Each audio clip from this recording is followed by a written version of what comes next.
Welcome to Car Con Carne, the podcast I do in a car most of the time. I'm James Van Osdol, and before I begin today's show, before I introduce today's guest, and before we eat food, I want to talk to you, the Chicago or suburban Chicago homeowner. As a homeowner here in the Midwest, your house can take a beating from the elements. Winter storms, spring storms. Your house can get battered about. If you think you may have damages that could qualify you for a roof and or siding replacement through your insurance, talk to my friends first at Suburban Roofing and Siding. They'll give you a free 9-point inspection of your property exterior before you call the insurance company. Let them assess any damages you may have and walk you through the steps of a claim, hassle-free. They're an accredited member of the Better Business Bureau with an A+ rating, and all their contractors are licensed, bonded, and insured. They also use the highest quality materials available at no additional charge to you. Call 224-677-6149, 224-677-6149, or visit them at suburbanroofingandsiding.com. Car Con Carne also brought to you by 90 Days in the 90s. I'm sure you've heard me talk about this book. Andy Fry wrote it, and it's a love letter to the Chicago music scene of the 90s. It's a fiction book, a time travel story, but at the core of this time travel story is this magnificent music scene you may remember, or maybe you've heard of it, heard about it, heard the stories about the locations, whether it's lounge acts or, of course, Metro, all the things that were happening in and around the city during that time. Darby, in the book, goes back in time and soaks in all that nostalgia, music, all those moments. Get a copy of this book. You can get it on Amazon, or you can get it through the website, 90daysinthe90s.com. So it is Car Con Carne. I'm James Van Osdol. Chicago post-punk band. Is that fair to call you post-punk? Yeah, I prefer art rock. I prefer art rock, too. To separate a bit from the... I don't know. I feel like every time I read about music, it says post-punk. Chicago art rock Thank band, you. FACS, returns with Still Life in Decay in April. To my right, if you're watching this on video, is Brian Case. Hello. He is singer and guitarist in FACS. Your band always sounds like Chicago to me. There's something... Thank you. Distinctly Chicago. That is a high compliment. So it's no accident. I mean, the sounds of this city, the vibe of this city just filter into what you write and record. Yes. Very much a part of, or a product of this place, so I'm glad that comes through.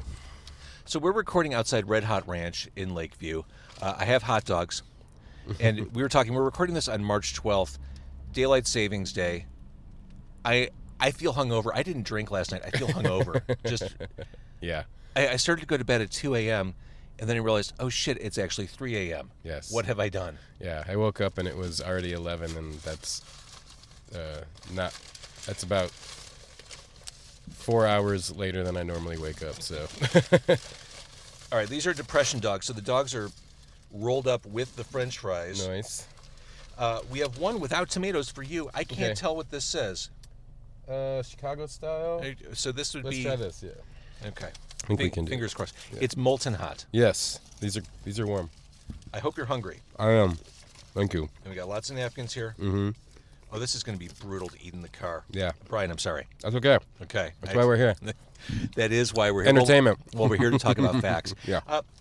One of the many things I love about FACS, every year we get new music from you. Yes. I mean, that's the way the Beatles used to do it. It's true. That's intentional, isn't it? It is.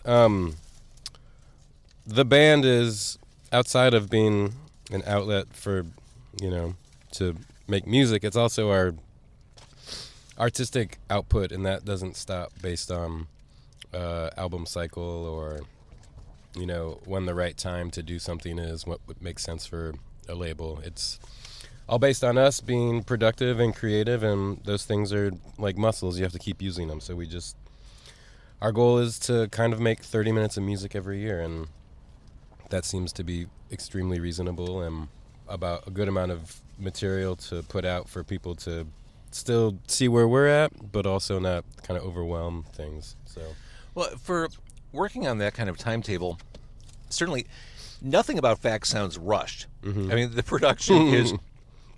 I mean, it's methodical menace. It's nuanced. It's layered. It sounds like it sounds like 2 years in a recording studio. Yeah. I think every record we've made, yeah, we record for 3 days and then and then mix it after that. So, part of the thing is also like capturing a moment and being present and using the situation and the studio and just this X amount of time to document and create. So we don't labor over things. We rehearse regularly. We write, we talk about things, we have really open communication, but we are not precious about spending years like on a record. We want to document the moment and move on. So Because with a lot of artists, the more time you spend finessing and worrying about the music, you kind of reach a point of diminishing returns, don't you? Yeah. There's something to be said for just, this is where we're at, this is who we are right now. Yeah, we're confident in what we're doing. We like to go into the studio about 80% done so that we can let, the spirit of the room kind of influence decisions. And do you just bash it all out together when you songwrite? Yeah, just in a room, playing. Someone comes in with an idea or something just generates out of a conversation and everybody kind of does their thing. We always are recording the rehearsals just to, have a reference to go back to, talk about. And after we usually get a few things working, we start to talk about what, if this was an album, what would it need? What's missing? What are the parts that aren't here yet? And just kind of let, those things, let the song sort of dictate what's coming, what's needed. Yeah, try to just be organic and let things happen on their own. I think something that a lot of fans, casual observers of FACS point out is that the rhythm section of FACS is astonishingly tight. So as guitarist and as a co-songwriter, how do you go through that or weave around that rhythm section? I try to just stay out of their way. Like, they're, Aliana, Noah, and Jonathan as well, who's playing with us now, they're so good at what they do. I like to introduce a mood or atmosphere and let them sort of dictate what the feel is going to be. Even sometimes like just how the song is going to begin and end. And I just sort of try to lay in the cut and let them carry the song, and I'm just mood and atmosphere. And that's how I would describe my role in that band. Talking about the art rock label at the beginning of this interview, I've seen people refer to your band as a heavy band. You're dark, but you're not heavy. I hear elements of heavy music, but also to me, like, heavy means so much more than like metal. You know what I mean? So I take it as more like the gravity and like the tension, because the music is very tense and it's a lot of like propulsion and building and simmering. There's not a lot of release, and I think people hear that as heavy. Okay, speaking of that tension, I was listening to Still Life and Decay, again, the new release coming out in April. I was listening to Constellation, and I was in my home office where I do a lot of my work. My son walked in as I was listening. He's 21, and he's like, "That sounds menacing." Like, he picked up on it right away, like that tension. And that song, what a great intro to this new release. I mean, that is all tension. Yeah. That's exactly what you're talking about. It is, exactly. And I love, in that song especially, but this is something that FACS does, it takes lots of interesting turns. Where a song starts for FACS is not often where it ends up. Correct. I think that's because we don't. No one in the band writes a song and brings it in and expects it to be played as it's presented. So what we're doing a lot of times is just kind of jamming things that parts evolve out of parts, or finding interesting ways to put two things together that were never meant to coexist. I love that. Yeah, Constellation's a good example of that, because it was two things that started as different songs combined. So, and I feel like you can kind of hear like a beginning and an end of that song. Like, there's a very clear break in the middle where everything drops out and it's just guitar, and that's, the second part of that song. But we do that a lot, where we're just trying to find ways to put together ideas that don't necessarily correlate, and that's an influence from like This Heat, or just a lot of experimental music where it's just combining elements like that are out of sync. Still Life and Decay. again, the name of the new release. Is that a statement of what we're living in now? Mm-hmm. It's about, things feel like, even not in this like pandemic world, but a lot of, it's like the days are long, but the years go by quick, that kind of thing. It's like you can feel very static and still notice this change when you kind of look back or kind of examine your surroundings. So it's kind of a comment on that. You're about to do a bunch of shows. You're doing local shows here in Chicago in April. What are the dates? I'm sorry. We have 2 record release shows at the Empty Bottle, April 7th and 8th. Perfect. Now, when you perform, I guess what is performing? What does touring mean to you? Is that a chance to explore these songs even further? Yeah, it's fun to like put these things in a room under certain circumstances and just see what happens, and sort of how the crowd, how the venue, how the day like affects these things that have become permanent because you've made like an official document of them.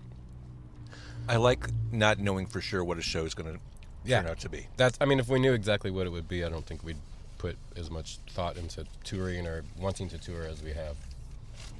One thing that I find interesting about FACS, it is all about the music with your band. The music is your statement. So much so that even on stage, we don't see much of you. Mm-hmm. You're kind of shrouded behind the music. Yeah, the music is why we're all there. But that's almost antithetical to the way the world operates now. Yeah. Everyone's okay a star. Mm-hmm. Everyone's a celebrity because of that computer they carry around in their pocket. Mm-hmm.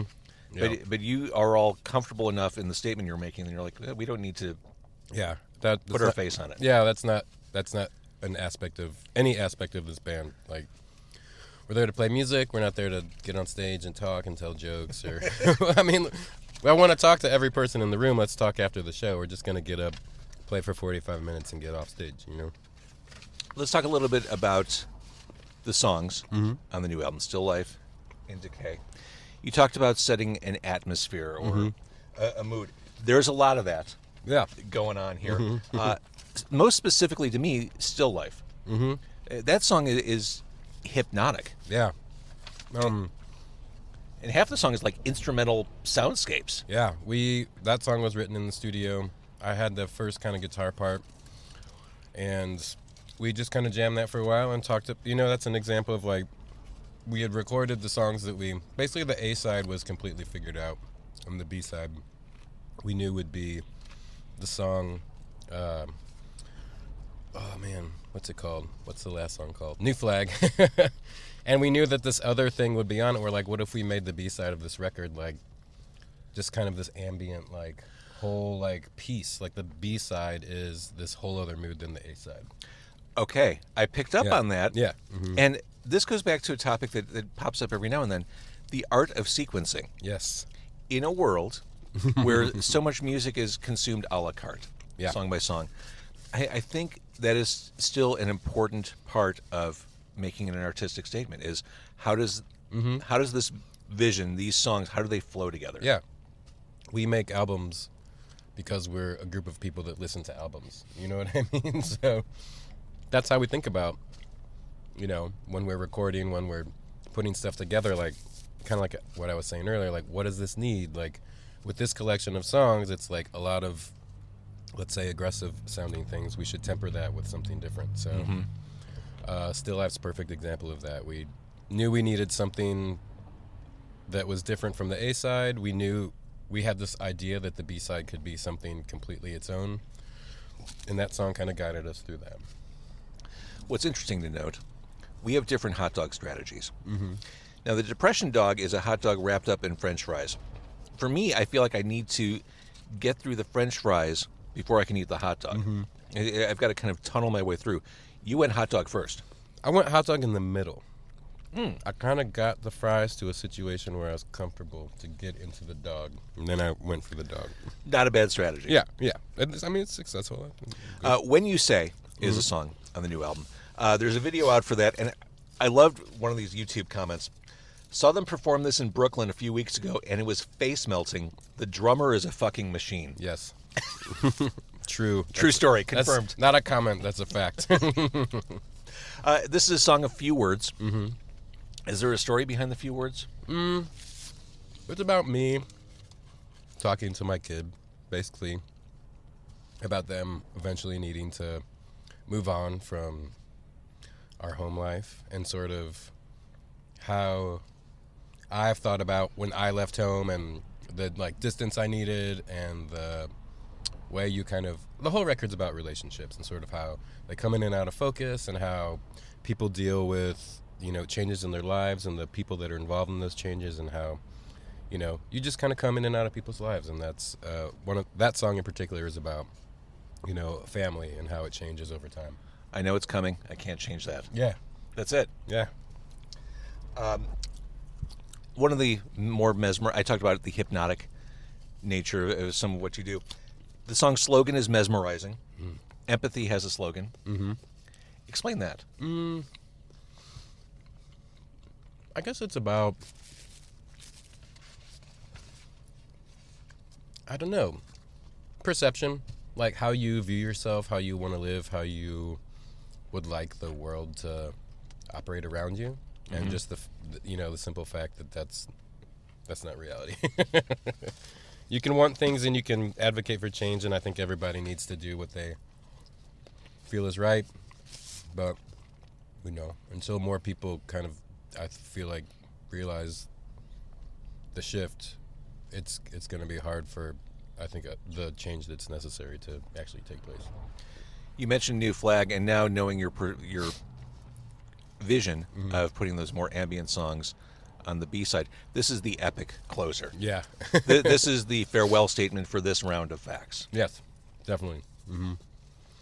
This sounds like a band just, like you used the word confident earlier, a band that's just confident in just taking things wherever they want to go. Thank you. Yeah, that song came out. It was kind of built around this guitar part that I thought sounded like the band Polvo. I don't know if you're familiar with them. I was kind of trying to bring in this Polvo ripoff and see what happened with it, and that's what happened. It turned into something completely different, which is why I love collaboration, especially with the people that I've been able to play with. So Empty Bottle in April, the 7th and 8th? Yep. Is that kind of a home for you? Definitely, 100%.